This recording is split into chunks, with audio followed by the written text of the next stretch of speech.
a artista Carol Magno?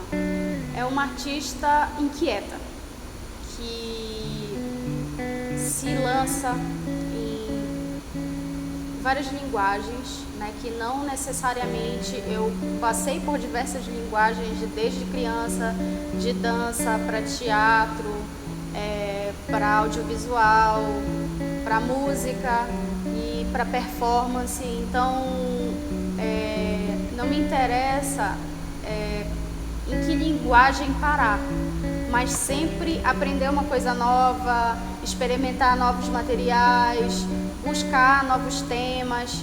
Então, acho que a inquietude talvez seja uma das minhas maiores características artísticas. Assim, sempre buscar algo que me mova, né? Um novo desafio, um novo mergulho.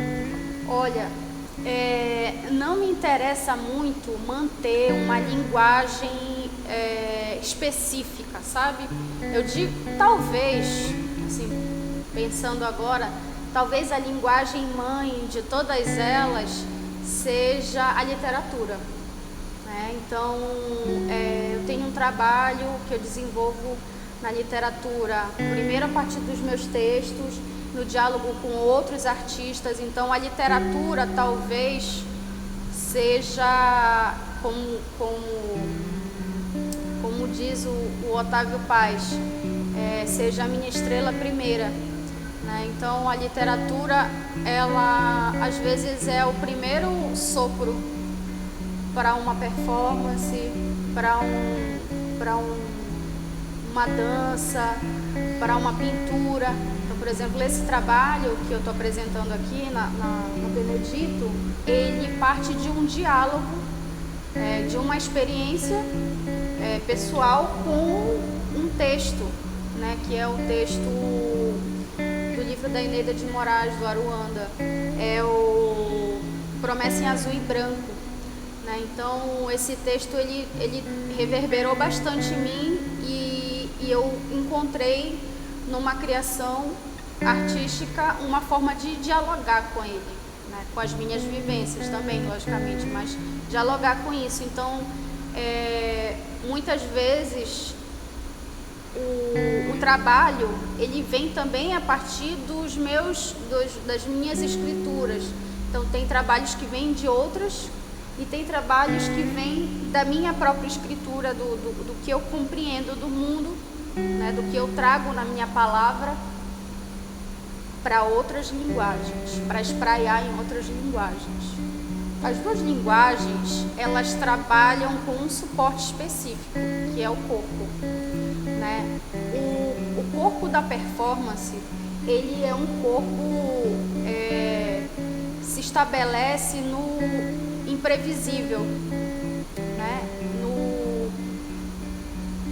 No ato em si. Por exemplo, quando eu me lanço numa performance, eu posso ter uma ideia mais ou menos do que é esse trabalho, o que eu quero, para onde eu vou, mas eu só tenho a ideia do início. A ideia do final eu não tenho como conceber, porque ela vai acontecer de acordo com a vivência do meu corpo no lugar, né? A vivência do meu corpo com as pessoas, né? Então tudo atravessa o meu corpo. No teatro também, eu trabalho com uma ideia do corpo no teatro que ele flerta muito com a performance, né? Porque o corpo, no teatro, ele também tem um caráter que ele se dilata. Só que a diferença, por exemplo, é que no teatro, mesmo quando eu trabalho com teatro ritual, eu tenho uma ideia um pouco mais formatada do que é. Eu não vou saber o que vai acontecer no final, mas eu tenho uma ideia um pouco mais formatada. Não é a mesma formatação do teatro clássico, né? Que com teatro clássico você tem uma partitura com começo, meio e fim. Você tem uma partitura, você tem um corpo realista, você tem vários tipos de corpos. Então, assim, quando eu trabalho com teatro extra cotidiano, eu permito uma abertura maior no meu corpo, mas eu ainda tenho uma história a ser contada. Na performance, tudo conta a história, o espaço, as pessoas, a ideia, né? Então, são sutilezas, né? Porque se tu fores pensar em matéria de teatro clássico, existe um abismo, né? Existe um abismo. Mas no teatro contemporâneo, no teatro que eu venho explorando a partir do diálogo com os meus pares, com o coletivo do qual eu faço parte, a gente toca diversas vezes na performance, né? A gente dialoga diversas vezes com a performance e a gente anda bem aqui, né? A gente anda junto. Mas para quem faz, consegue perceber essas sutilezas, consegue perceber as diferenças entre a linguagem, mesmo que elas andem próximas. Eu trago vivências, eu trabalho com memórias, né? Há artistas que preferem não trabalhar com memórias e eu trabalho com memórias. Isso vem muito do teatro, a partir do teatro da minha cidade, né? De uns 20 anos para cá se trabalha com memória, e esse tema especificamente ele está todo entranhado nos meus trabalhos, seja em qual linguagem for. Então eu trabalho com memórias particulares, eu trago elementos da minha vida mesmo, da minha intimidade, né, para dentro dos trabalhos. E isso, especificamente, isso é um caráter político, né? Isso, inclusive, é uma das pautas feministas e tudo, da segunda onda, de que o pessoal é político. E eu vou um pouquinho mais além. O íntimo, para mim, é político. Quando eu trago esse trabalho, Retrato em Ameríndia Sangue, eu trago uma passagem real da minha vida, que é um caso de feminicídio. Eu tive uma tia que foi assassinada pelo companheiro dela. Então, eu trago o que é mais subjetivo para se transformar em imagem, sabe? Se transformar numa imagem forte, né? Às vezes dolorosa, mas que é uma imagem calcada na realidade, né? Que se transformou, depois de 10 anos, que se transformou em vários textos, se transformou já em cena de espetáculo, porque essa não é a primeira vez que eu abordo esse tema. Em 2007 eu já abordei dentro de um trabalho de teatro, e em 2008 no espetáculo Belém, um dia, o mês de 2008, um trecho da minha atuação foi a partir dessa vivência também. Então é um tema que, por ser um fato muito doloroso da minha vida íntima, ele recorrentemente reaparece. É uma memória que está marcada na minha pele. E isso é um aspecto político. Isso é um aspecto político, tanto da minha compreensão de mundo, quanto da compreensão do meu trabalho. Porque eu não trabalho com nada muito distante do que eu tenha visto, do que eu tenha vivido, né? Isso é uma forma de trabalhar, né? É uma escolha que eu faço de trazer temas que eu já vivi, ou que a minha mãe viveu, a minha avó viveu, as minhas amigas viveram, as pessoas que estão próximas, as mulheres, trazem para mim. Que as mulheres, às vezes, algumas até pedem: Carol, fala sobre isso, pensa sobre isso junto comigo e me ajuda a entender isso. Então, é exatamente isso que eu faço. Eu me debruço sobre essas questões, muitas vezes muitas vezes não, a maior parte embasada também, né, por teorias feministas, né? Não um feminismo específico, mas teorias, né, que estão na minha vida. Isso também está na minha vida, né? A teoria feminista, as teorias feministas, elas estão na minha vida, elas fazem parte do meu cotidiano, da forma como eu ajo em relação às pessoas, né, aos meus amigos, ao meu companheiro, aos meus familiares. Então isso também faz parte da minha vida, a minha criação artística ela não está muito longe do que eu sou. Isso é meio óbvio de dizer, mas é isso. Tá tudo muito entrelaçado, muito entranhado. Olha, uma coisa que eu gostei muito dessa exposição é que ela traz isso, traz olhares de diferentes gerações e de diferentes linguagens, mesmo dentro da imagem. E eu acho que é importante também uma coisa que a gente não vê muitas vezes nas galerias, que é abrir espaço para novos artistas. Muitas vezes você só vê artistas já de nome, de estrada, que tem a sua importância, mas só se repetindo entre exposições desses mesmos artistas, como se a cidade não estivesse cheia, não só a cidade, o estado inteiro não estivesse cheio de novos artistas, né? Eu acho que os espaços institucionais, como essa galeria, como outras, principalmente o aparelho público, ele inclusive deveria ter uma amostra para novos artistas, né?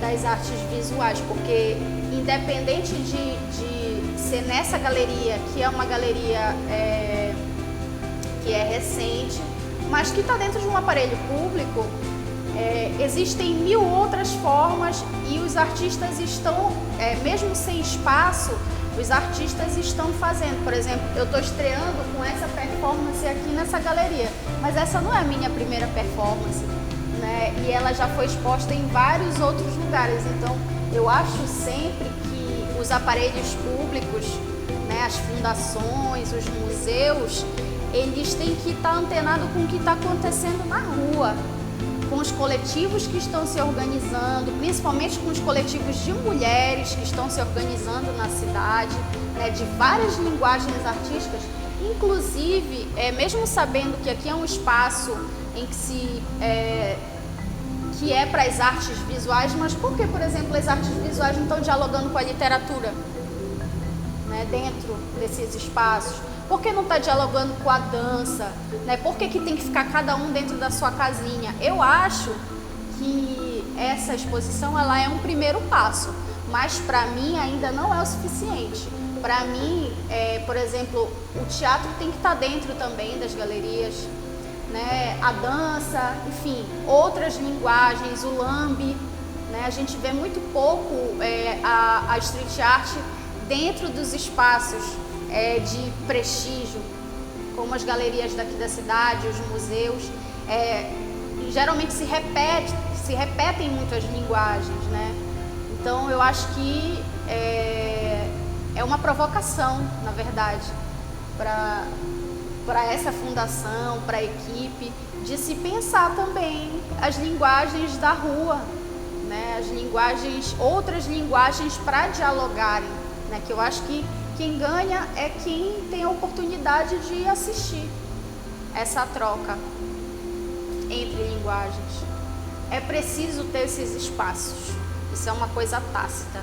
Quanto mais galerias, quanto mais museus, né, quanto mais teatros, quanto mais espaços, né,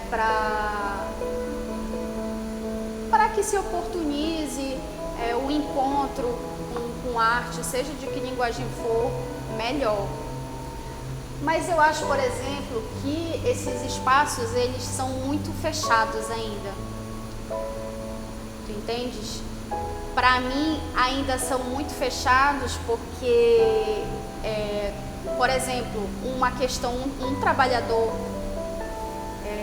que trabalha 40 horas semanais, 8 horas por dia, ele não tem condição de vir numa galeria ou num museu no horário comercial, porque ele está trabalhando. Então, para mim, deveria ter pautas ou projetos ou algum tipo de organização que viabilizasse horários mais flexíveis, por exemplo, né? Isso tudo implica em quê? Implica no acesso, né? No horário de noite ou enfim, final de semana. Eu acho que isso é uma forma de abrir, mas não é a única. Eu acredito que que instituições como essa, como a Fundação e tudo, que tem essas galerias, deveriam ter, por exemplo, braços que chegassem na periferia. Ter mais projetos que ligassem a galeria com a periferia, né? Os museus da UFPA ou outros museus, né, daqui, Museu de Arte de Belém, deveriam ter mais projetos, né, de potencializar o olhar para a arte, né, o olhar reflexivo que a arte proporciona para isso. Então, é importante ter o circuito, né, ter essa produção e renovação de exposições e tudo, mas para mim, hoje, esses espaços deveriam se abrir mais, né, mais para a população que não vem até aqui. Na verdade, são os museus, são os teatros, são as galerias que têm que ir nas periferias, nas ilhas, né, nos espaços ribeirinhos, para que as pessoas tenham acesso, porque muitas vezes nós artistas passamos por esses espaços, captamos nossas imagens, mas nem sempre isso é devolvido para a população, né? Isso é uma questão para mim, né? Como fazer essa troca justa. Então eu acho que é isso, que deveria ter uma abertura mais. Claro que eu sei que isso implica em dinheiro, em políticas públicas, mas o que estiver ao alcance das autoridades, enfim, dos trabalhadores da arte, eu acho que deveria se fazer o máximo possível. Eu acho que o mundo já está em plena mudança. E as pessoas, elas precisam ter oportunidade, né? Elas precisam ter possibilidade de refletir. E a arte está aí para isso. A arte, ela não está para mudar o mundo, ela está para proporcionar reflexão para as pessoas. Quem decide se vai mudar ou não é a arte, são as pessoas, né? Então, o nosso papel é entregar, é trocar.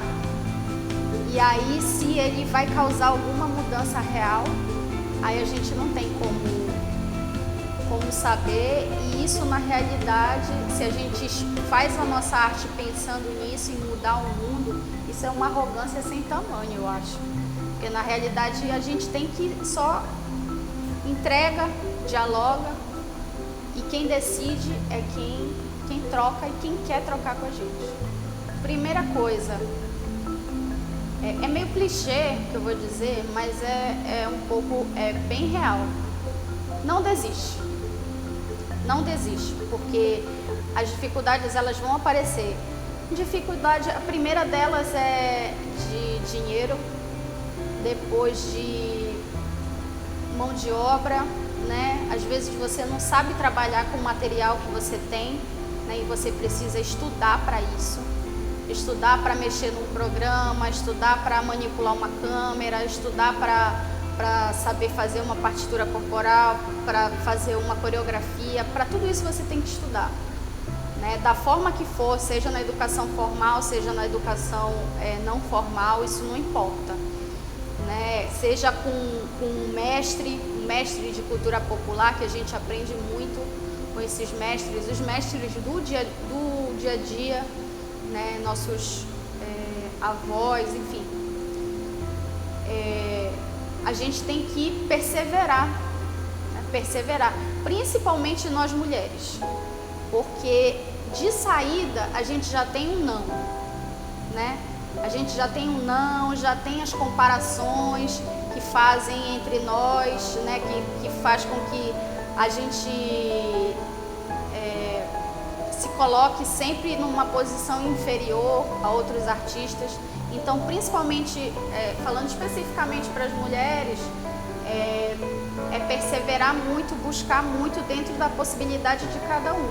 Se não tiver a tecnologia de ponta, não importa, faz com celular, né? Ah, se não tem um celular, faz com uma caneta, faz com papel, faz como for, mas persevera, porque a gente já tem um não de saída.